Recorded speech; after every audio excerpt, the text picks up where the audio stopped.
నమస్తే శ్రీమాత్రే నమః శ్రీ గురుభ్యో నమః. మే నెల 27 2025 మంగళవారం నాటి పంచాంగం ప్రకారము శ్రీ విశ్వావసు నామ సంవత్సరము ఉత్తరాయణం వసంత ఋతువు వైశాఖ మాసం కృష్ణపక్షం. ఈరోజు సూర్యోదయ సమయము తెల్లవారి 5:45, సూర్యాస్తమ సమయము సాయంత్రం 6:41. ఈరోజు తిథి అమావాస్య ఉదయం 8:33 వరకు. తదుపరి పాడ్యమి తిథి ప్రవేశము. అయితే అది తెల్లవారుజామున 5:02 వరకు ఉంటుంది. అయితే నక్షత్రము రోహిణి నక్షత్రము రాత్రి 2:50 వరకు. తదుపరి మృగశిర నక్షత్ర ప్రవేశము. ఈరోజు వర్జము రాత్రి 7:43 నుంచి 9:08 వరకు. దుర్ముహూర్త సమయం ఉదయం 8:20 నుంచి ఉదయం 9:12 వరకు. మరలా తిరిగి రాత్రి 11:06 నుంచి రాత్రి 11:51 వరకు.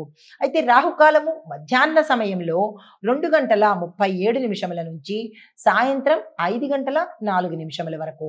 యమగండ కాలం ఉదయం 8:59 నుంచి ఉదయం 10:59 వరకు. బ్రహ్మముహూర్త సమయము తెల్లవారుజామున 4:09 నుంచి తెల్లవారి 5:57 వరకు. కొన్ని పంచాంగాలలో 4:57 వరకు గోచరిస్తున్నది. అయితే అభిజిత్ ముహూర్తము ఉదయం 11:47 నుంచి మధ్యాహ్నం 12:39 వరకు. ఇది నేటి పంచాంగం. నమస్తే. మే నెల 27 2025 మంగళవారం నాటి గ్రహస్థితులు మేషాది ద్వాదశ రాశుల వారికి ఎలా ఉండబోతోంది అనే అంశంలో ముందుగా గ్రహస్థితులు చూసినట్టయితే చంద్రుడు మిథున రాశిలోను, సూర్యుడు బుధుడు శుక్రుడు వృషభ రాశిలోను, గురుడు కూడా వృషభ రాశిలోను, శని కుంభరాశిలో వక్రగతిని సంచారం చేస్తున్నారు. రాహువు మేషంలోను, కేతు తులాల్లోనూ సంచారం చేస్తున్నారు. అయితే ఈరోజు మేషరాశి వారికి అంటే మేషాది ద్వాదశ రాశుల వారికి ఎలా ఉండబోతోంది అనే అంశంలో ముందుగా మేషరాశి వారికి వ్యాపార సంబంధాలు మెరుగవుతాయి. కుటుంబ వాతావరణం చాలా ఆనందంగా ఉండబోతోంది. నిర్ణయాలు తీసుకోవడంలో మీరు స్పష్టతను అవలంబించాలి. డోలాయమానంగాను క్లారిటీ లేకుండాను కాకుండా స్థిరమైన నిర్ణయాలను ఈరోజు తీసుకుంటారు.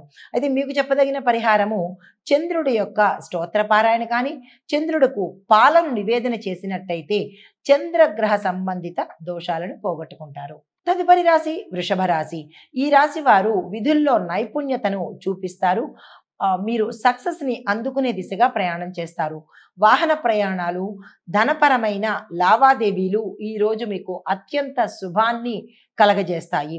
అయితే శారీరకంగా అలసట ఉండవచ్చు తప్ప ఇతరత్ర అనారోగ్య సూచనలు అయితే ఏమీ గోచరించట్లేదు.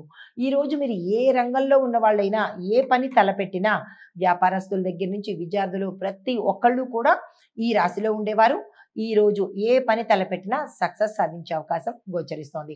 అయితే మీకు చెప్పదగిన పరిహారము నవగ్రహ ఆలయంలో తెల్లని వస్త్రాలను దానంగా ఇవ్వండి.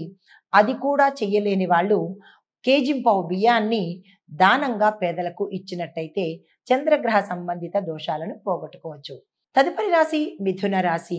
ఈ రాశి వారు చంద్రుడి యొక్క అనుకూలత వల్ల మీకు ఏ పని తలపెట్టినా సక్సెస్ అయ్యేటట్టుగాను కొన్ని సమస్యలకు పరిష్కార మార్గాలు గోచరిస్తాయి.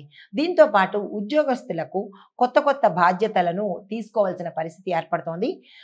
మిగతా రంగాలలో అనగా వర్తక వ్యాపార వాణిజ్య రంగాలలో ఉన్నవారికి పెట్టుబడులకు కానీ లేదా విస్తరణకు కానీ, రాజకీయ రంగంలో ఉన్నవారు ప్రమోషన్స్ కోసం కానీ ఇలా ఏ రంగంలో ఉన్న వాళ్ళకైనా ఈరోజు చక్కని శుభప్రదమైన రోజు. దీన్ని వృధా చేసుకోకండి. అయితే మీకు చెప్పదగిన పరిహారము శివాలయంలో మీ పేరిట పాలాభిషేకం స్వామివారికి చేయించుకున్నట్టయితే గ్రహ సంబంధిత దోషాలను పోగొట్టుకోవచ్చు.